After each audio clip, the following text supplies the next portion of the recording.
What if? What if you had a friend who died without knowing Jesus as their personal savior? What if he or she went to hell? What if one day you received a letter in the mail from beyond? A letter from hell. A letter from your friend in the flames of eternal torment.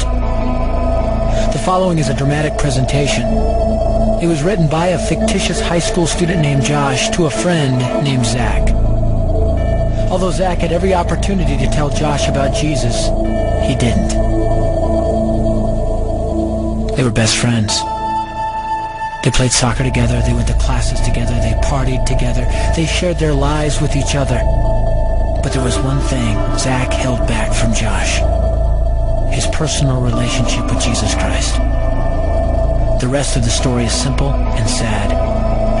A few too many beers, a tragic drive home, a crash, a death, a funeral, a letter. Here is that letter in its entirety. A letter from hell.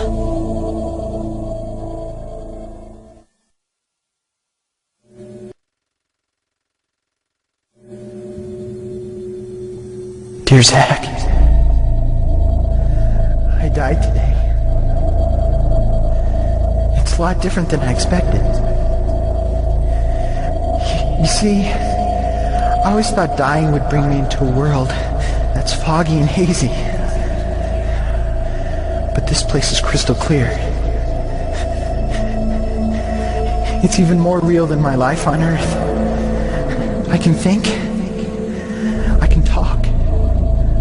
I can even feel. Right after the wreck, I could feel my spirit leaving my body. It was the weirdest thing, Zach. I thought I heard you screaming out to me, man. I must have been just imagining things. At first, I was just standing in line, getting registered, I guess. They asked me for my name and began to look in this thing they called the Book of Life. I guess they couldn't find it though, because this huge angel standing next to me grabbed me by the arm and started dragging me away. I was terrified. I had no idea what was going on. I asked the angel where he was taking me, but he didn't answer. So I asked him again. Finally, he told me that only those whose names were written in the Book of Life could enter into heaven. And the rest would be condemned to hell forever. Man, I was scared. The angel threw me into some kind of holding cell where I've been sitting and thinking for a long, long time. Do you want to know what I've been thinking about? I've been thinking about you. Zach, you're a Christian. You told me so yourself. I mean, we talked about it 3 different times today. Kelly brought it up, and you laughed it off. Coach Adams brought it up, and you changed the subject. I mean, it came up right before the wreck. Well, the question I can't get out of my mind is this, Zach. Why haven't you ever told me about how to become a Christian? I mean, you say you're my friend, but if you really were, you would have told me about this Jesus and told me how to escape this terrible place that I'm headed for. I can feel my heart pounding in my chest. The angels who have been chosen to cast me into hell are coming down the hallway. I can hear their footsteps. I've heard of this hell, Zach.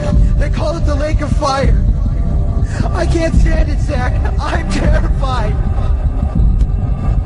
No, the angels are at the door. Oh no. No! They're coming in and they're pointing at me. They're grabbing me and carrying me out of the room.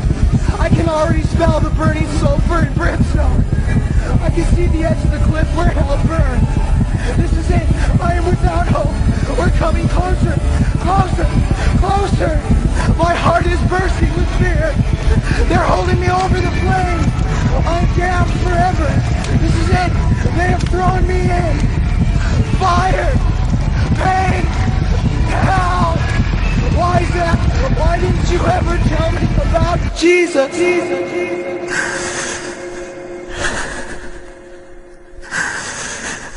Signed, your friend, Josh. Your friend, Josh. P.S. Welcome. Wish you were here. Wish you were here. Wish you were here.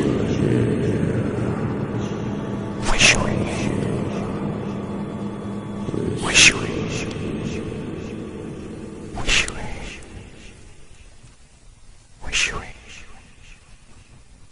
Wish you were here.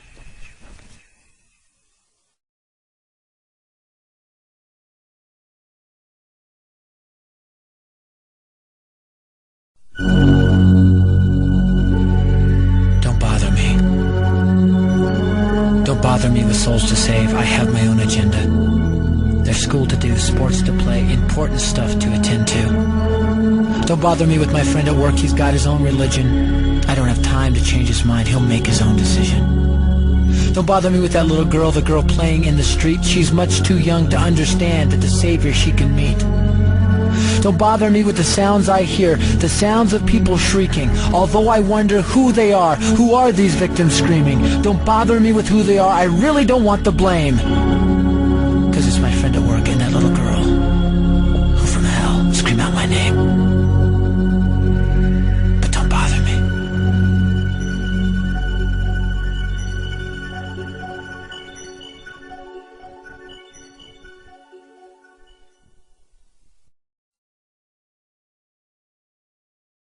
Even in this life, the pain of fire is the greatest of all pains.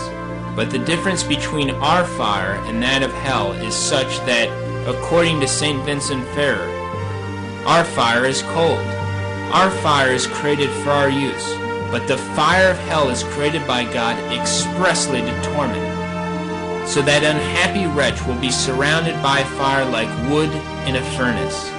He will find an abyss of fire below, an abyss above, an abyss on every side. If he touches, sees, breathes, he breathes only fire. He will be in fire like a fish in water.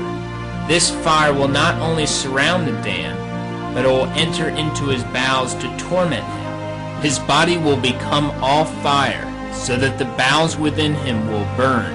His heart will burn in his bosom, his brains in his head, his blood in his veins, even the marrow in his bones.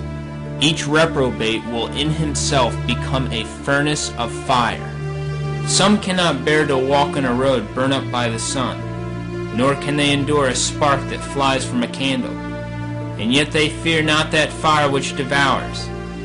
The fire of hell devours the damned. It devours without ever destroying them. In hell there is no hope, neither true nor false. The unhappy wretch will always have